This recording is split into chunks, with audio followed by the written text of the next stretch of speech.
नमस्कार। आकाशवाणी से प्रस्तुत है समाचार प्रभात।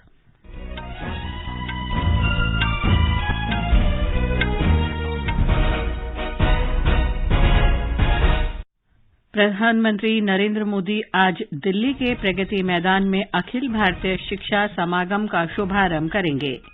प्रधानमंत्री ने गुजरात के गांधीनगर में सेमीकंडक्टर उद्यमियों से मुलाकात की। देश में सेमीकंडक्टर विनिर्माण उद्योग स्थापित करने के लिए 50% वित्तीय सहायता दी जा रही है। कर्नाटक उच्च न्यायालय ने मुख्यमंत्री सिद्धरमैया को विधानसभा चुनावों में कथित कदाचार के आरोप में अयोग्य घोषित करने की याचिका पर नोटिस जारी किया। मौसम विभाग ने कोंकण और गोवा, मध्य महाराष्ट्र, विदर्भ, छत्तीसगढ़ और गुजरात में मूसलाधार वर्षा की चेतावनी दी।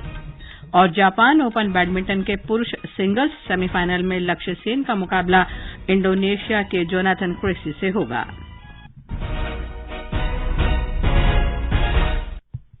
समाचार प्रभात के साथ मैं लवली निगम।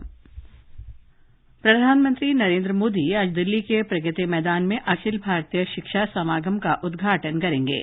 समागम में आयोजित 16 सत्रों में गुणवत्तापूर्ण शिक्षा और शासन तक पहुंच, न्याय संगत तथा समावेशी शिक्षा, सामाजिक आर्थिक रूप से वंचित समूहों के मुद्दों, राष्ट्रीय संस्थान रैंकिंग फ्रेमवर्क और शिक्षा का अंतर्राष्ट्रीयकरण जैसे विभिन्न विषयों पर चर्चा होगी। ये कार्यक्रम राष्ट्रीय शिक्षा नीति 2020 के लागू होने की तीसरी वर्षगांठ के अवसर पर आयोजित किया जा रहा है। हमारे संवाददाता ने बताया है कि नई राष्ट्रीय शिक्षा नीति से शिक्षा परिदृश्य में क्रांतिकारी बदलाव हुए हैं।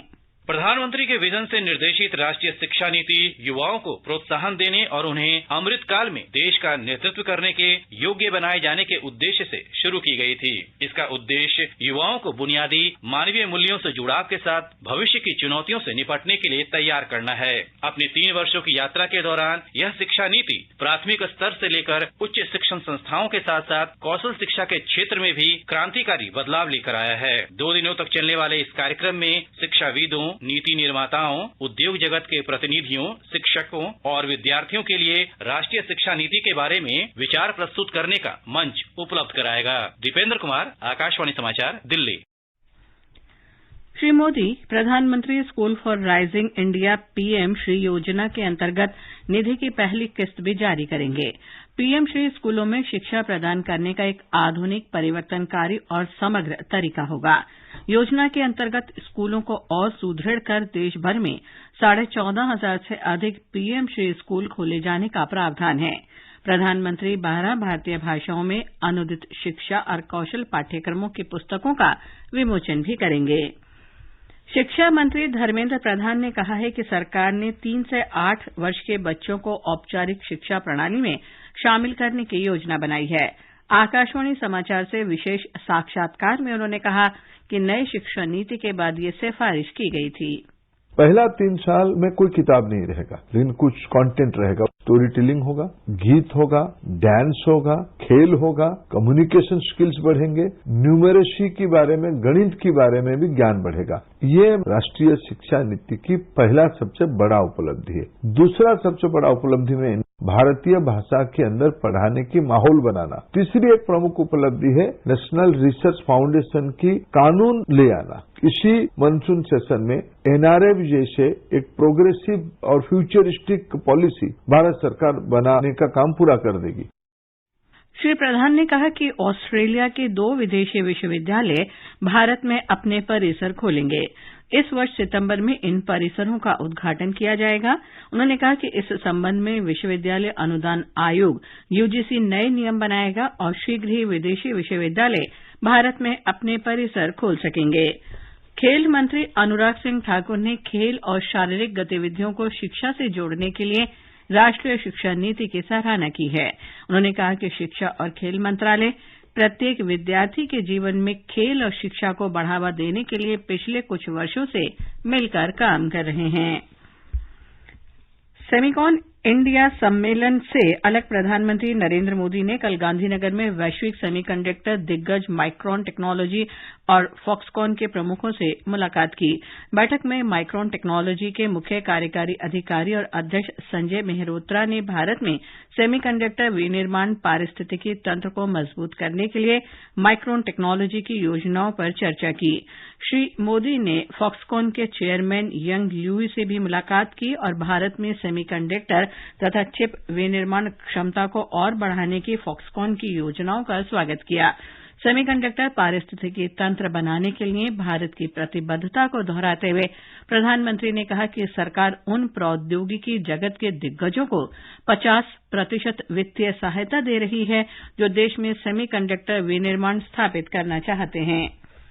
ये समाचार आकाशवाणी से प्रसारित किए जा रहे हैं। ताजा समाचार जानने के लिए आप हमारे Twitter handle @AIR News Hindi को फॉलो कर सकते हैं। कर्नाटक उच्च न्यायालय ने कल कर्नाटक के मुख्यमंत्री सिद्धरमैया को नोटिस जारी किया है।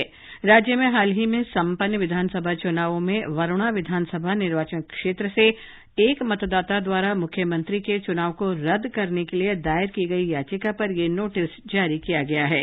याचिका में कहा गया है कि कांग्रेस पार्टी के चुनाव घोषणा पत्र में कर्नाटक की जनता को 5 आश्वासन दिए गए। ये आश्वासन घूसखोरी के समान हैं। याचिका के अनुसार ये घोषणा पत्र सिद्धरमैया की सहमति से जारी किया गया था।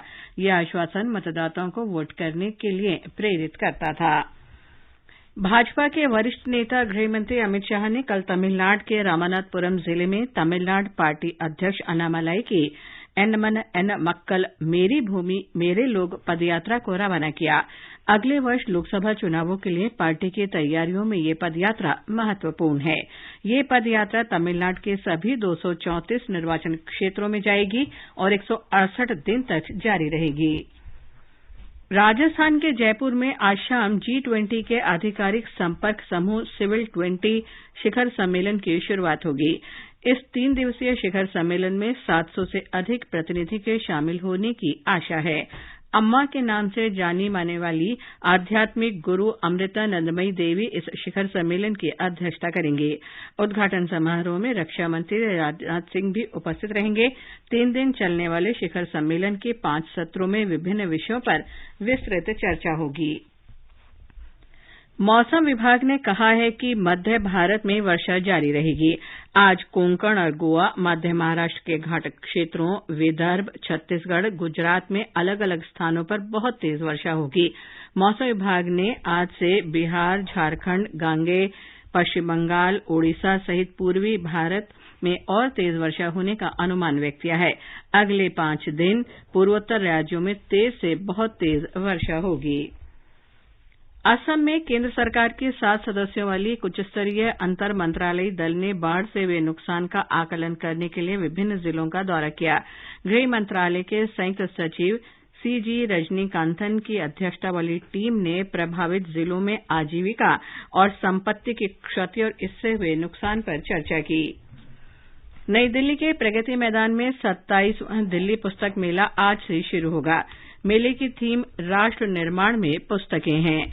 प्रकाशन विभाग 5 दिन के इस पुस्तक मेले में हॉल नंबर 11 के स्टॉल नंबर 12 पर पुस्तकों और पत्रिकाओं को प्रदर्शित करेगा। आशुराए मुहर्रम आज पूरे देश में धार्मिक आस्था और श्रद्धा के साथ मनाया जा रहा है। यह दिन पैगंबर मोहम्मद के नवासे हजरत इमाम हुसैन और उनके साथियों की शहादत की याद में मनाया जाता है, जिन्होंने करबला में सत्य, धर्म और न्याय को कायम रखने के लिए अपना बलिदान दिया। आज के दिन ताजिया जुलूस निकाला जाता है। करबला के बलिदानियों के सर्वोच्च बलिदान की याद में मजलिस या धार्मिक बैठकें भी आयोजित की जा रही हैं। जापान ओपन बैडमिंटन के पुरुष सिंगल सेमीफाइनल में लक्ष्य सेन 5वीं वरीयता प्राप्त इंडोनेशिया के जोनाथन क्रिस्टी से खेलेंगे। क्वार्टर फाइनल में राष्ट्रमंडल खेलों के चैंपियन लक्ष्य सेन ने जापान के कोकी वतनबे को हराया। भारत और वेस्टइंडीज के बीच दूसरा एकदिवसीय क्रिकेट मैच आज शाम 7 बजे से बारबाडोस में खेला जाएगा। भारतीय टीम 3 मैचों की श्रृंखला में 1-0 से आगे है। तीसरा और अंतिम मैच ट्रिनिडाद में मंगलवार को खेला जाएगा। उत्तर प्रदेश के ग्रेटर नोएडा में एशियाई युवा और जूनियर भारोत्तोलन चैंपियनशिप में सबर जोइशना ने कांस्य पदक जीता। प्रतियोगिता में 18 देशों के 220 खिलाड़ी हिस्सा ले रहे हैं। प्रतियोगिता 5 अगस्त तक आयोजित होगी। ये समाचार हमारी वेबसाइट newsoneir.gov.in/hindi पर भी उपलब्ध हैं। और अब आज के समाचार पत्रों के सुर्खियों के साथ हैं निखिल कुमार। धन्यवाद लवलीन। भारत दुनिया में सेमीकंडक्टर की कमी को पूरा करेगा। प्रधानमंत्री नरेंद्र मोदी का ये बयान हिंदुस्तान सहित सभी अखबारों में है। राजस्थान पत्रिका के अनुसार 300 से ज्यादा कॉलेजों में शुरू होगा सेमीकंडक्टर पाठ्यक्रम। पत्र ने शीर्षक दिया है चरखा टू चिप, आत्मनिर्भर भारत। जनसत्ता की पहली खबर है, श्री मोदी ने कहा आकांक्षी भारत में गरीबी तेजी से खत्म, नव मध्यम वर्ग का उदय। विदेशों में भी सूचीबद्ध होंगी भारतीय कंपनियां, राष्ट्रीय सहारा में है। पत्र लिखता है विदेशी शेयर बाजारों से भी धन जुटाने में मिलेगी मदद।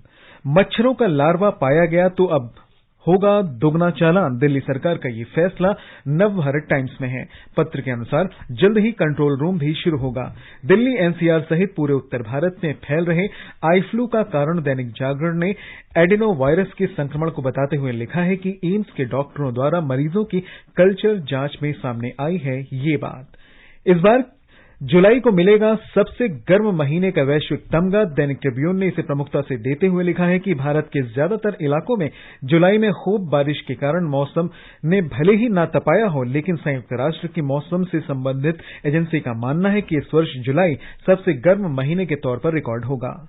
मसूरी को बचाने के लिए पर्यटकों की संख्या सीमित की जाएगी। हिंदुस्तान ने एनजीटी की विशेषज्ञ समिति की इस सिफारिश को देते हुए लिखा है कि वाहनों का बढ़ता दबाव बन रहा है मुसीबत।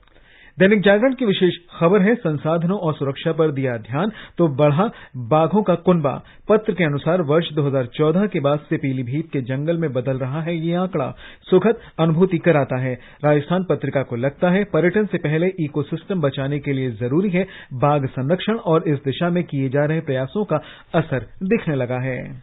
और अंत में मुख्य समाचार एक बार फिर। प्रधानमंत्री नरेंद्र मोदी आज दिल्ली के प्रगति मैदान में अखिल भारतीय शिक्षा समागम का शुभारंभ करेंगे। प्रधानमंत्री ने गुजरात के गांधीनगर में सेमीकंडक्टर उद्यमियों से मुलाकात की। देश में सेमीकंडक्टर विनिर्माण उद्योग स्थापित करने के लिए 50% वित्तीय सहायता दी जा रही है।